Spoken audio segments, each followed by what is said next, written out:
Hello there, my flock. The Badraven here, and I'm here to do a review of Blade Runner 2049. Before I do this review, I got to tell you, if you know anything about my channel, you know I love science fiction. I'm a science fiction nut. I've showed you other science fiction videos on my channel. You watch any of them, you'll know that I really love science fiction. I had a chance to watch this movie. I'll be honest with you, the very first Blade Runner back in the 80s, I didn't like.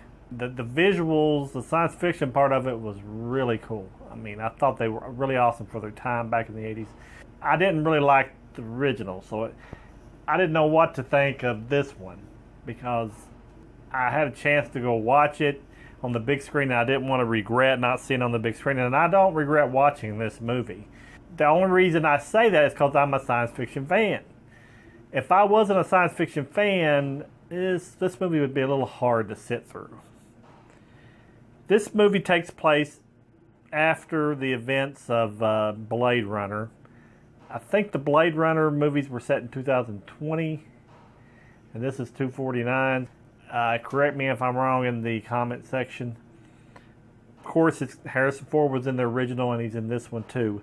We also got, first go kind of run down who's in the movie. We got director Denis Villeneuve. I can't pronounce that. I'll put his name up here. I'm sorry if I butchered your name. We got Ryan Gosling. He plays K. And he is a replica. If you know anything about these movies, he's like a robot. Basically, he's a robot. Basically almost human, but they are robots. But he's also a Blade Runner, so that's kind of strange for this movie because he's getting rid of these rogue replicas. So he is a replica. So it's kind of a weird situation for him. You got Dave Bautista. He's not in just at the very beginning of the movie. He's from Guardians of the Galaxy. He plays Drax. He plays Sapper Morton. You got Robin Wright. It's like the boss of the police sergeant, I guess you could say, Lieutenant Joshua. Harrison Ford's back. We all know that. Jared Leto played the Neander Wallace is his character. He's like the head of the replica. He makes replica. He's a replica, and he makes replicas. So he's like the head replica maker, head robot maker. Kind of eccentric too. Who the main bag? He's got a worker under him that's a robot or a replica that's in the movie. She's really the main bad guy. She does all the bad stuff in the movie. Well, let's just kind of get into this review. This is just going to be a very short review. Just the main points of the movie. Like I said, it takes place after the events of the first Blade Runner. I want to start off with saying it's visually stunning. I love the visuals. I could just sit there. If the movie was just the visuals, that would be fine with me because I love all the stuff set in the future. I love all the new technologies they show. I like the way the K character by Ryan Gosling plays has like a little thing in his apartment where he talks to, and it's like a woman, and she can be whatever he wants her to be.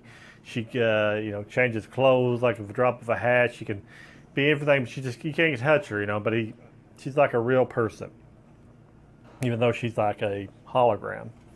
So I thought that was really cool. The scenes I saw with her in it was really well done. The movie was very well directed. It looked very good. The acting was very good. But I want to tell you one spoiler about the whole thing is that it promotes Harrison Ford as the top billing of this, and I understand he deserves top billing because he's Harrison Ford. But he's only in the last 45 minutes of the movie. Or 48, or it's like 2 hours and 48 minutes, something like that. And I know because I had to go and use the bathroom during this movie. And I looked down, and 2 hours in, he was just getting to the place where he was meeting, Kay was getting to the place to where he was meeting the Harrison Ford character. So I was like, man, they're promoting like he's all in this movie. And one part from there on, he in it every bit and got a good storyline with him about I think it was, her name was Rebecca, his love interest from the first one. They talk about that, about them having a child. Even, I mean, it's like the miracle of having a child between a replica and a regular person. Harrison Ford being the regular person, and Rebecca being the replica back in the first movie. So they've had a child somewhere, and it's really cool the way they incorporate this child into the story. In the Kay version of him, Kay knows he's a replica. Don't get me wrong, and he gets a lot of flack from other replicas that he's a Blade Runner. He's having a recurring dream that he's having problems with, and he doesn't understand exactly who he is. He doesn't know if he's part replica, part human, or both, or whatever. So they have all that going on, and you got the Harrison Ford character, and it's a neat way that they get from point A to point B, but it's so stretched out, so elongated. It just, they could have condensed it down, at least made it 2 hours. 2 hours and 48 minutes, a lot long. I mean, I found myself, if you find yourself looking at your phone, which I do not like to do in a movie theater, but there was only 2 people in it, me and another guy. So, I mean, I was behind him, so I interrupted him. When you look at your phone during a movie, there's something wrong here, people. You're not completely into the movie. Visually, I was there. I was in the Blade Runner world, and I enjoyed that part. 2 hours and 48 minutes of that? Maybe not. I'm a sci-fi nut, but there is a limit. Story was good. The acting was good. But like I said, they needed to condense it down a little bit. The Jared Leto bad guy, well, bad replica, I guess you could say, he's all right. He's always that kind of character for me, what I've seen him in as a Joker and stuff. He wasn't bad acting-wise, but his assistant, the girl that was his assistant, that was the replica, I can't think of her name, but she done a really good job. It's really the one that did all the bad killing and stuff for him. So I think she did a better job than him. He was more saying all this philosophy and stuff about his techniques of making more replicas and all this. I felt like he was more the figurehead and she was the muscle, I guess you could say. So when it got to the end of the movie, you know, she was in it a lot. The muscle was in it a lot for the Jared Leto character, helped fight his wars. She did a fine part with that.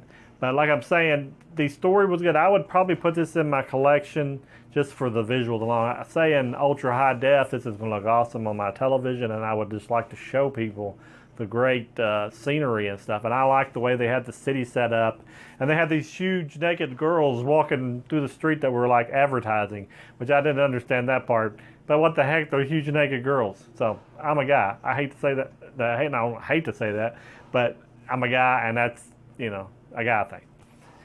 Some people knock this movie for that part. I give it 2 thumbs up. Enthusiastic. I know, I'm on a family channel here. That they had great visuals. Like I said, it'd be a great reference disc when it comes out on ultra high def. But as far as a regular person going in that's not a big sci-fi fan, maybe just a Harrison Ford fan, I think you're going to be kind of disappointed. My niece wanted to see it just for Harrison Ford, and I said, well, he's only in the last 45 minutes. So she was like, oh no.